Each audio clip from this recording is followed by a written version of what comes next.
దేశం మొత్తం మన వైపు చూసి ఇలా కూడా చేయొచ్చా ఏదో తేడాగా అని చెప్పి మన వైపు చూసేట్టుగా దేశానికే మార్గనిర్దేశం కూడా చేస్తాము. అటు చూడు బే. News coming in that moments after the video of YSRCP MLA Pinnalli Ramakrishna Reddy allegedly breaking an EVM machine went viral on social media. Yes. 4 సార్లు మాచర్లలో గెలిచిన వ్యక్తి. మిమ్మల్ని ఎక్కడో చూసినట్టుందండి. లేదండి, మిమ్మల్ని ఎక్కడ చూడలేదు. వాళ్ళ చేతుల్లో కర్రలు కూడా ఉన్నాయి. ఎవడు భయపడతాడు ఆడ కర్రకి? అంత సీన్ ఉందండి.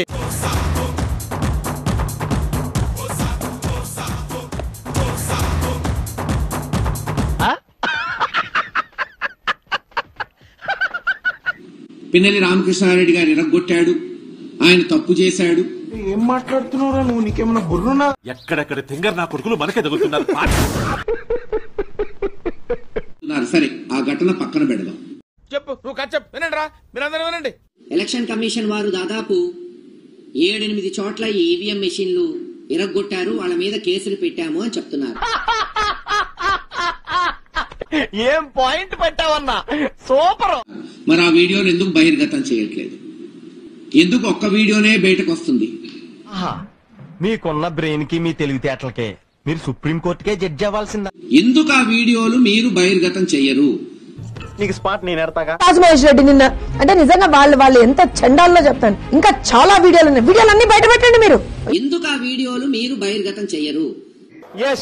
వీడియోలన్నీ బయట పెట్టండి మీరు. ఒక్క వీడియో పెట్టి ఎలా మాట్లాడతాడు లోకేష్ అని అంటున్నారు. ఎందుకు ఒక్క వీడియోనే బయటకు వస్తుంది? పెట్టారు వీడియోల నుంచి బయట. ఏమైంది? వద్దు, నా కోసం హంబుల్ రిక్వెస్ట్. ఒక వీడియోలో ఒక బూత్ ని ఎలా క్యాప్చర్ చేపిస్తున్నారో పిన్నెల్లి రామకృష్ణ రెడ్డి క్లియర్ గా ఉంది. ఇంకో వీడియోలో ఆడబిడ్డలు ఏ రకంగా బూతులు మాట్లాడాడో ఉంది. ఇదొక హఠాత్ పరిణామం, ఎవరు ఊహించినటువంటిది. ఇంకో వీడియోలో ఏ రకంగా నంబూరు శేషగిరిరావు గారి మీద హత్యాయత్నం చేశారో ఉంది. సంస్కారహీనులు. ఇంకో వీడియోలో ఏ రకంగా బూత్ లోకి వెళ్లి పోలింగ్ ఏజెంట్లను కొట్టారో ఉంది. ఇంకెన్ని వీడియోలు బయట పెట్టమంటావు? వైఎస్ఆర్సీపీ నాయకులు కావచ్చు, వైఎస్ఆర్సీపీ అధినేత కావచ్చు, ఎంత దిగజారుతారు అని అంటే వీళ్ళు అంటే అది ఏ లెవెల్ కన్నా దిగజారిపోతారు. ఇప్పుడు మీరు చెప్తే తెలిసిందండి. ఇవాల్టి రోజున ప్రజల్ని మోసం చేస్తూ, ప్రజల్ని ఇబ్బందులకు గురి చేస్తూ, ప్రతిపక్ష నాయకుల మీద దాడులు చేస్తూ, ప్రతిపక్ష పార్టీలకు సంబంధించిన కార్యకర్తల్ని చంపుతూ. అదంతా అప్పుడండి, ఇప్పుడు నేను మారిపోయానండి. అయినా సరే మేమేం చేయట్లేదు. మేము అసలు శుద్ధపూసలం, అదేదో ఉంటుంది కదా సాంప్రదాయాన్ని సుప్పిని శుద్ధపూసని లాగా.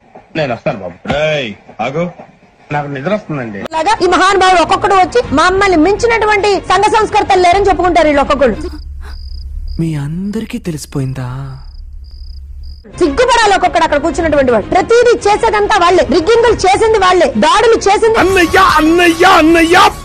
వాళ్లే, ఎక్కడికక్కడ ఈవీఎంలను ధ్వంసం చేసింది వాళ్లే, ప్రజల మీద ఇన్ఫాక్ట్ ఓటర్లతో సహా వాళ్ళ మీద దాడులు చేసింది వాళ్లే. ఇవన్నీ వీళ్ళు చేసి మళ్ళీ సిగ్గు లేకుండా బయటకు వచ్చి ఒక్కొక్కడు ఇక్కడ కూడా కాదు, మళ్ళా వేరే దేశాల్లో కూర్చున్నాడు. అనిల్ కుమార్ యాదవ్ వేరే దేశంలో కూర్చున్నాడు. నీకు అర్థమవుతుందా? ఎప్పుడు వచ్చావన్నది కాదు, తమ్ముడు బుల్లెట్ దిగిందా లేదా అన్నాడు కదా. ఇప్పుడు ఎక్కడున్నావురా నాయన నువ్వు అని అడిగితే ఎక్కడున్నాడు? సింగపూర్ లో ఉన్నావా, అమెరికాలో ఉన్నావా, లండన్ లో ఉన్నావా, బ్యాంకాక్ లో ఉన్నావా, ఎక్కడున్నావు? ఓసారి పేసి